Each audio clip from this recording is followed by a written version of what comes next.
Think of your many years of procrastination, how the gods have repeatedly granted you further periods of grace, of which you have taken no advantage. It is time now to realize the nature of the universe, to which you belong, and of that controlling power whose offspring you are, and to understand that your time has a limit set to it. Use it, then, to advance your enlightenment, or it will be gone, and never in your power again.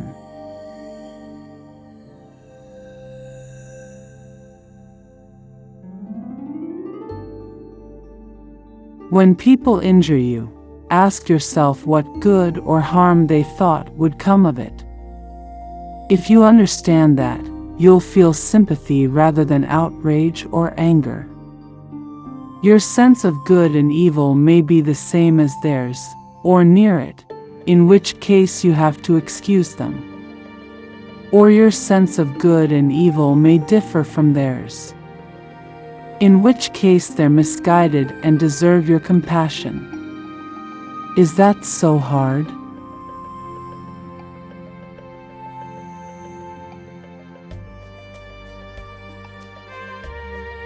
It is not the actions of others which trouble us, for those actions are controlled by their governing part, but rather it is our own judgments. Therefore remove those judgments and resolve to let go of your anger, and it will already be gone. How do you let go? By realizing that such actions are not shameful to you.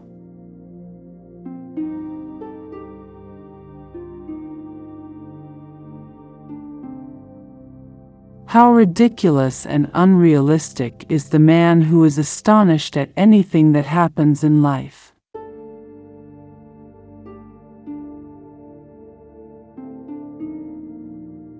All things of the body stream away like a river, all things of the mind are dreams and delusion.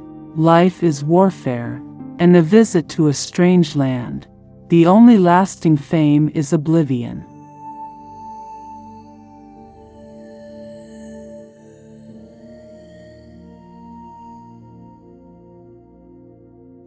At dawn, when you have trouble getting out of bed, tell yourself, I have to go to work, as a human being. What do I have to complain of, if I'm going to do what I was born for, the things I was brought into the world to do? Or is this what I was created for? To huddle under the blankets and stay warm?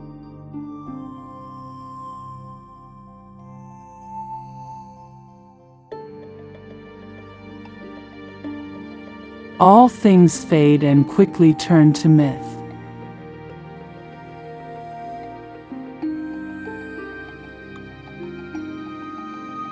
So you were born to feel nice? Instead of doing things and experiencing them? Don't you see the plants, the birds, the ants and spiders and bees going about their individual tasks, putting the world in order as best they can? And you're not willing to do your job as a human being? Why aren't you running to do what your nature demands?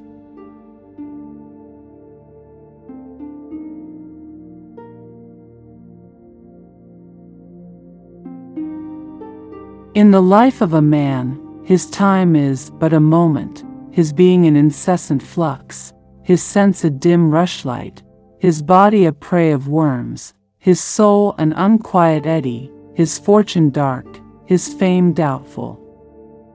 In short, all that is body is as coursing waters, all that is of the soul as dreams and vapors.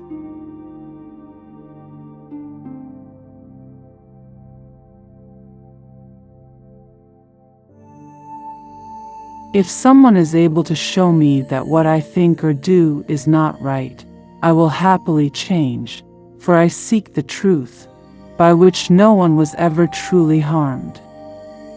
It is the person who continues in his self-deception and ignorance who is harmed.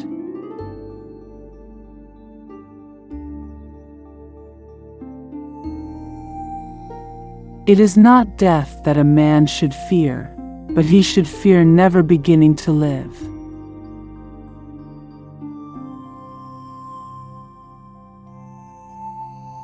If you are distressed by anything external, the pain is not due to the thing itself, but to your estimate of it, and this you have the power to revoke at any moment.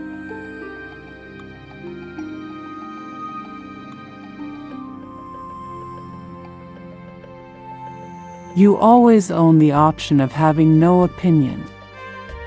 There is never any need to get worked up or to trouble your soul about things you can't control. These things are not asking to be judged by you. Leave them alone.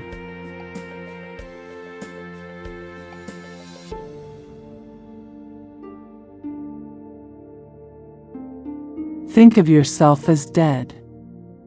You have lived your life. Now, take what's left and live it properly.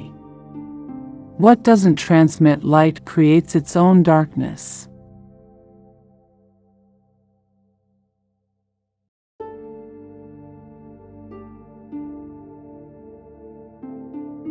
Begin each day by telling yourself, "Today I shall be meeting with interference, ingratitude, insolence, disloyalty, ill will, and selfishness, all of them due to the offender's ignorance of what is good or evil."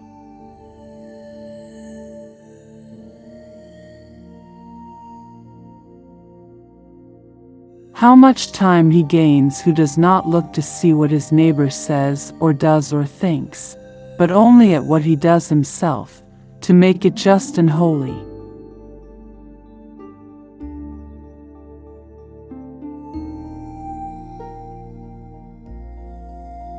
If it is not right, do not do it. If it is not true, do not say it.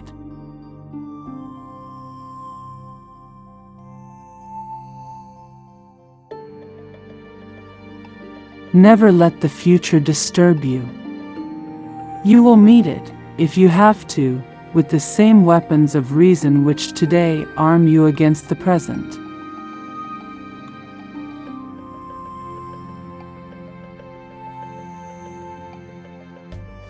Accept the things to which fate binds you, and love the people with whom fate brings you together, but do so with all your heart.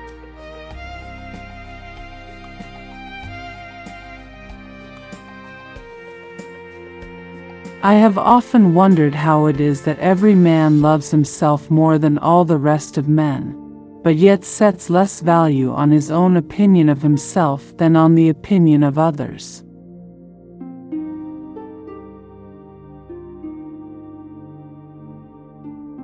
The object of life is not to be on the side of the majority, but to escape finding oneself in the ranks of the insane.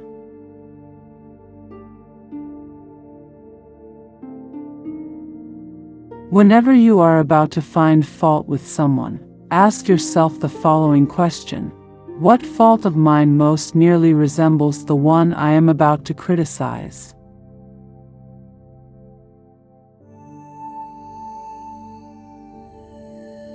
When you wake up in the morning, tell yourself, "The people I deal with today will be meddling, ungrateful, arrogant, dishonest, jealous, and surly. They are like this because they can't tell good from evil. But I have seen the beauty of good, and the ugliness of evil, and have recognized that the wrongdoer has a nature related to my own, not of the same blood and birth, but the same mind, and possessing a share of the divine. And so none of them can hurt me. No one can implicate me in ugliness. Nor can I feel angry at my relative, or hate him. We were born to work together like feet, hands, and eyes, like the two rows of teeth, upper and lower. To obstruct each other is unnatural. To feel anger at someone, to turn your back on him, these are unnatural.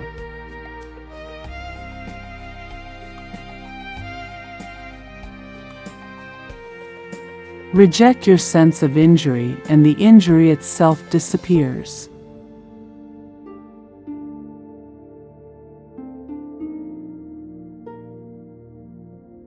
Live a good life. If there are gods and they are just, then they will not care how devout you have been, but will welcome you based on the virtues you have lived by. If there are gods, but unjust, then you should not want to worship them. If there are no gods, then you will be gone, but will have lived a noble life that will live on in the memories of your loved ones.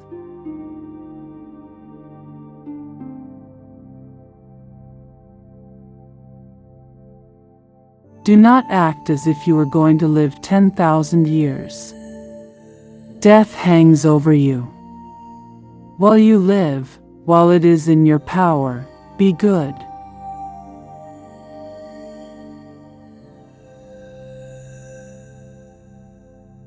Here is a rule to remember in future, when anything tempts you to feel bitter, not, "This is misfortune," but "To bear this worthily is good fortune."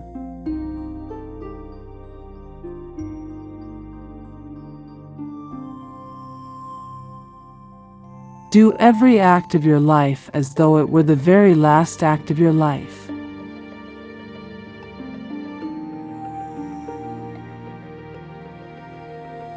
Do not indulge in dreams of having what you have not, but reckon up the chief of the blessings you do possess, and then thankfully remember how you would crave for them if they were not yours.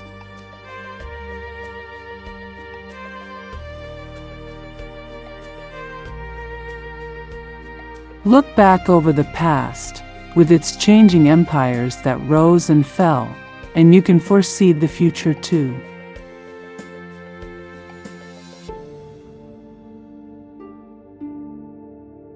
The impediment to action advances action. What stands in the way becomes the way.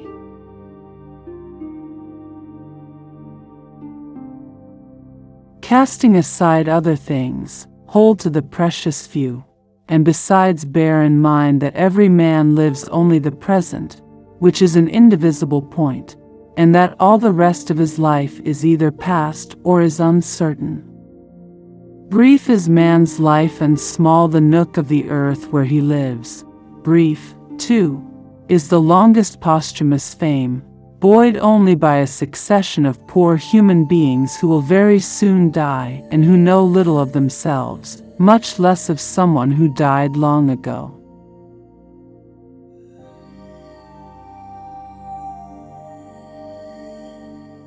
Just that you do the right thing.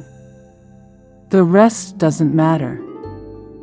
Cold or warm, tired or well-rested, despised or honored, dying or busy with other assignments. Because dying, too, is one of our assignments in life. There as well, to do what needs doing. Look inward. Don't let the true nature of anything elude you.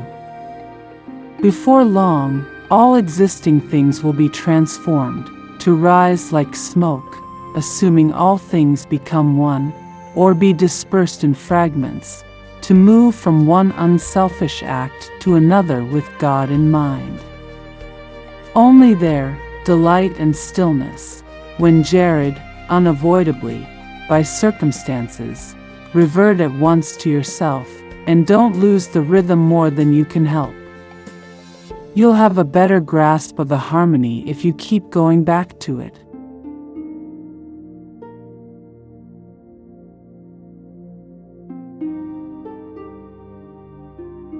How ridiculous and how strange to be surprised at anything which happens in life.